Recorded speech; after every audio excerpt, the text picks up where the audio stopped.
श्री शिवाय नमस्तुभयम। दोस्तों, जैसा कि आप सभी लोग जानते हैं कि 11 जनवरी 2026 यानी रविवार को पड़ रही है माघ महीने की कृष्ण पक्ष अष्टमी तिथि, जो बहुत ही खास है। और दोस्तों, ये वो तिथि है जो कि माघ महीने में रविवार को पड़ रही है। दोस्तों, इसी दिन किया जाने वाला पंडित जी द्वारा बताया गया एक लाल फूल और एक सफेद फूल वाले उपाय आप लोगों को जरूर करना चाहिए, क्योंकि दोस्तों ये एक ऐसा उपाय है जो कि हर दिन नहीं किया जाता। माघ महीने में जो रविवार की अष्टमी तिथि आती है उसी दिन किया जाता है।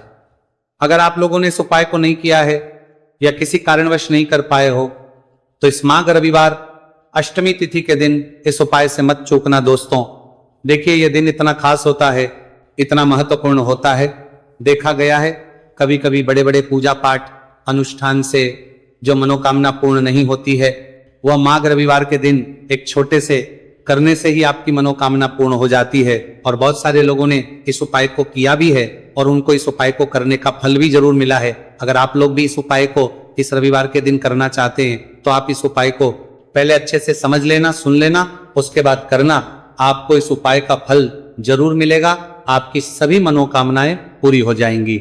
दोस्तों, हम आपको यहाँ पर बता दें कि ये जो एक लाल फूल और एक सफेद फूल वाले उपाय है, ये उपाय पंडित जी ने अपनी अभी की सीहोर की कथा में ही बताया है। उपाय को करने से आपके घर में चाहे किसी भी प्रकार की दुहक और समस्या क्यों ना चल रही हो, आपको उसका कारण भी नहीं पता है कि भाई ये समस्या किस कारण से चल रही है, उसका कुछ भी कारण हो सकता है। जैसे पितृदोष हो सकता है, कालसर्प दोष हो सकता है, या किसी भी तरह का मंगल दोष भी हो सकता है, और भी बहुत तरह के दोष होते हैं, कुछ भी हो सकता है।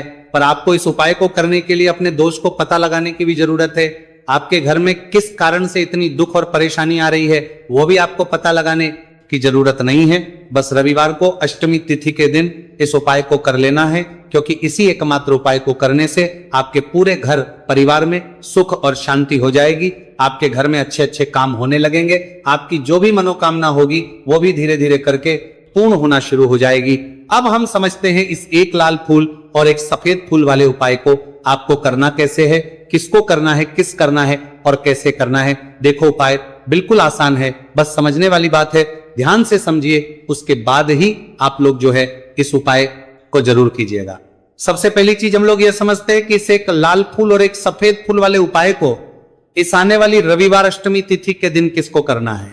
तो देखिए, इस उपाय को घर के सभी सदस्यों को करने की बिल्कुल भी जरूरत नहीं है। घर में से कोई एक मुख्य बड़ा सदस्य इस उपाय को करेगा तो उस घर परिवार के सभी सदस्यों को इस उपाय को करने का फल मिल जाएगा। पर वो बड़ा सदस्य कौन होगा, कौन व्यक्ति इस उपाय को करेगा, तो यहां पर देखिए हम आपको बता दें, घर की जो बड़ी माताएं बहनें होंगी, घर की बड़ी माताओं बहनों में से कोई भी एक माता बहन इस वाले उपाय को कर सकती है। अपने पूरे घर परिवार के लिए घर में सभी सदस्यों को इस उपाय को करने की जरूरत नहीं है। मात्र घर की जो माताएं बहनें हैं उनमें से कोई भी एक माता बहन इस वाले उपाय को करेगी तो उसके घर परिवार के पूरे सदस्यों को इस उपाय का फल मिलेगा। अगर किसी कारणवश माताएं बहनें घर में उपस्थित ना हो या वो इस उपाय को ना कर रही हो, कुछ दिक्कत हो, तो भाई उस जगह पर फिर घर का कोई बड़ा व्यक्ति भी इस उपाय को कर सकता है। माताओं बहनों के कहने का मतलब यह था कि माताएं बहनें घर की लक्ष्मी होती है। जब घर की लक्ष्मी कोई उपाय करती है तो निश्चित ही भगवान शिव जी जल्दी प्रसन्न होते हैं और उपाय का फल में बहुत जल्दी और बहुत बड़ा करके भी यहां पर देते हैं। तो आप लोग ये बात समझ गए होंगे। अब हम ये बात समझते हैं कि इस वाले उपाय को हमें करना किस समय है। एक लाल फूल और एक सफेद फूल वाले उपाय को हमें अष्टमी तिथि के दिन करना किस समय है।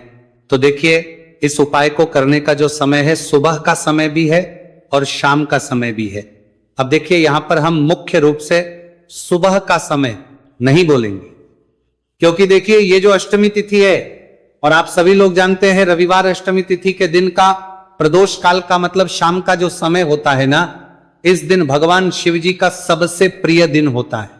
तो आप लोग इसे एक लाल फूल एक सफेद फूल वाले उपाय को सुबह के समय भी कर सकते हो और शाम के समय प्रदोष काल में भी कर सकते हो। सुबह के समय अगर कर रहे हो तो 10 या फिर 11 बजे तक भी अगर उपाय करोगे तो भी आपको उपाय का फल मिलेगा। वही अगर शाम के समय कर रहे हो तो इस दिन जरूर शाम के समय का ध्यान रखना कि शाम के 6 बजे से लेकर 7 बजे के बीच में अगर आप इस उपाय को कर सकते हो तो बिल्कुल कर लेना, पूरी कोशिश करना। पर अगर किसी कारणवश इस समय के बीच में ना कर पाओ तो रात 8 बजे तक भी अगर आप उपाय को करोगे तो आपको उपाय का फल जरूर मिलेगा।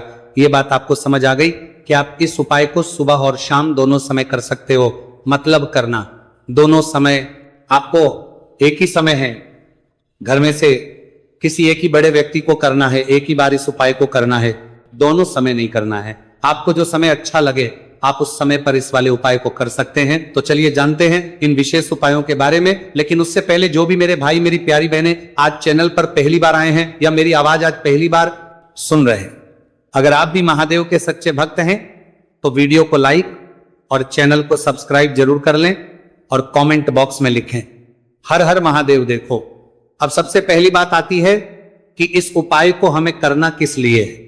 जैसा कि हमने अभी आपसे बोला कि इस उपाय को करने के बाद आपके जीवन में बहुत सारी खुशियां आएंगी, आपकी मनोकामनाएं पूर्ण होंगी, आपकी धन की समस्या दूर होगी, आपकी पैसों की समस्या दूर होगी। अब देखिए, अगर आप लोग सोच रहे हो कि भाई हमें अपना घर बनाना है पर घर बनाने के लिए पैसा नहीं है, हमें गाड़ी लेना है पर गाड़ी लेने के लिए पैसा नहीं है, हमें जमीन लेना है पर जमीन के लिए पैसों की कमी पड़ रही है, अगर ऐसी ही दिक्कत परेशानी या किसी भी तरह की धन से जुड़ी हुई समस्या या पैसों से जुड़ी हुई समस्या अगर आपके जीवन में चल रही है तो ये उपाय निश्चित ही आपके जीवन में बहुत सारे फल लाकर दे सकता है। इसीलिए अगर आपके घर में बहुत ज्यादा दिक्कत समस्या परेशानी चल रही है, धन से जुड़ी हुई पैसों से जुड़ी हुई धन की बहुत ज्यादा कमी आ रही है, पैसों की आवक नहीं हो रही है, तो भाई आप लोगों को इस वाले उपाय को जरूर करना चाहिए। घर में से किसी एक भी बापे व्यक्ति को।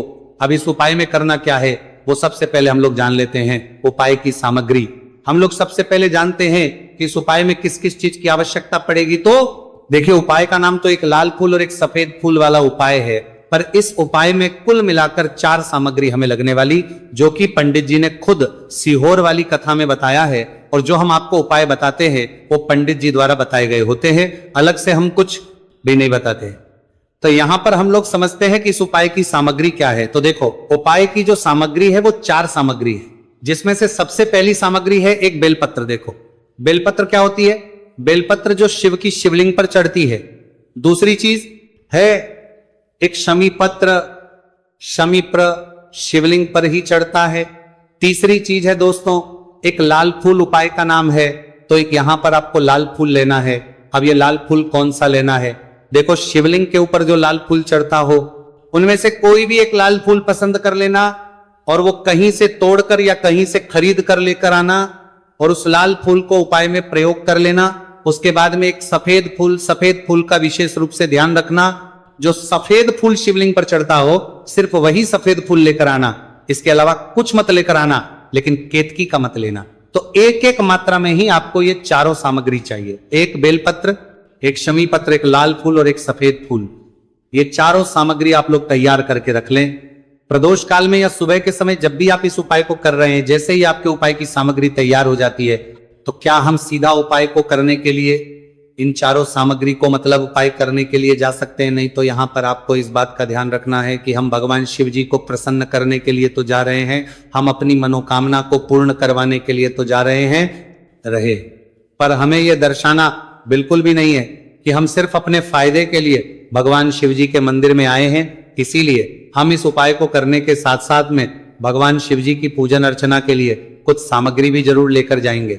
जैसे कि सुबह समय अगर आप उपाय को कर रहे हो, इसे एक लाल फूल और एक सफेद फूल वाले उपाय को, तो भाई सुबह के समय आपको एक लोटा जल लेकर जाना है। जो लोग प्रतिदिन शिव जी के मंदिर जाते हैं, पूजन अर्चना करते हैं, जल चढ़ाते हैं, फूल बेल पत्र सब कुछ चढ़ाते हैं, भाई वो अपनी पूजन अर्चना वैसी की वैसी ही करना। बाकी जो सिर्फ उपाय को करने के लिए जा रहा है, जो कुछ भी लेकर नहीं जा रहा है, उसे कम से कम एक लोटा जल अपने घर से भरकर लेकर जाना अगर आप उपाय को कर रहे हो, है ना। क्योंकि इस वाले उपाय को आप भगवान शिव जी की पूजन अर्चना करने के बाद ही करना। वहीं अगर बात करें शाम के समय की, अगर कोई व्यक्ति शाम के समय प्रदोष काल में इस वाले उपाय को कर रहा है तो भाई आपको मात्र एक घी का दीपक तैयार करना है। ये बात हम हमेशा बोलते हैं, शाम के समय प्रदोष काल में कोई कर रहे हो ना, तो दीपक का विशेष महत्व होता है। रविवार अष्टमी तिथि दिन का प्रदोष काल में जो भी व्यक्ति दीपक जलाता है ना भगवान शिव जी के मंदिर में, भाई उसके जीवन से सारी दुख और परेशानियां भी दूर होती है। तो भाई इस दिन दीपक का विशेष रूप से ध्यान रखना आप लोग। अगर आप इस उपाय को शाम के समय प्रदोष काल में कर रहे हो, है ना, ये जो दीपक आप लोगे ये आटे का लोगे। जो आटा आप गूंद दोगे उसके अंदर कुछ भी मत डालना, मात्र साधा आटा लगाकर उसे तैयार कर लेना और एक मीडियम साइज का दीपक तैयार कर लेना। दीपक ना ज्यादा छोटा हो ना ज्यादा बड़ा हो, है ना। उसके बाद में दीपक आपका तैयार हो जाए तो इसके अंदर जो बत्ती रखोगे वो गोल बत्ती रखोगे। देखो गोल बत्ती भी दो तरह की होगी, एक बाजार की और एक घर वाली। तो कोशिश करना अपने घर में जो रुई रखी हुई है उस रुई से आप लोग एक गोल बत्ती अपने ही हाथों से बनाओ। उपाय का फल अच्छा मिलता है। भगवान शिव जी जल्दी प्रसन्न होते हैं। जब हम किसी भी उपाय को अपने हाथों से परिश्रम करके तैयार करते हैं तो आपको उस दीपक के अंदर एक गोल बत्ती रख देनी है। इसके अंदर जो चीज आप लोग डालोगे वो डालोगे शुद्ध देसी गाय का घी। इस बात का विशेष रूप से ध्यान रखना, शुद्ध देसी गाय का घी ही डालना है, तेल वगैरह नहीं। आज के दिन तो मत डालना, रविवार अष्टमी तिथि के दिन, क्योंकि भगवान शिव जी का सबसे प्रिय दिन और प्रिय समय पर हम लोग इस वाले उपाय को कर रहे हैं। तो थोड़ा सा शुद्ध गाय का घी इतना डालना कि वो दीपक कुछ समय तक चल सके। ना बाजार वाला मिलावटी घी डालना, ना भैंस का घी डालना, शुद्ध देसी गाय का घी। आपको ढूंढने में थोड़ी मतलब मेहनत लगेगी और महंगा भी मिलेगा, पर गाय के घी से भगवान शिव जी प्रसन्न होते हैं और उसी शुद्ध देसी गाय के घी से घर में बरकत भी बनी रहती है और हमारे घर में सुख शांति भी बनी रहती है। इसलिए इस शुद्ध देसी गाय का घी अपने घर में हमेशा रखा करो। वो भगवान शिव जी के कार्यों में भी उपयोग में आता है और उपायों में भी हम लोग प्रयोग कर सकते हैं। तो यहां पर आपकी सारी तैयारियां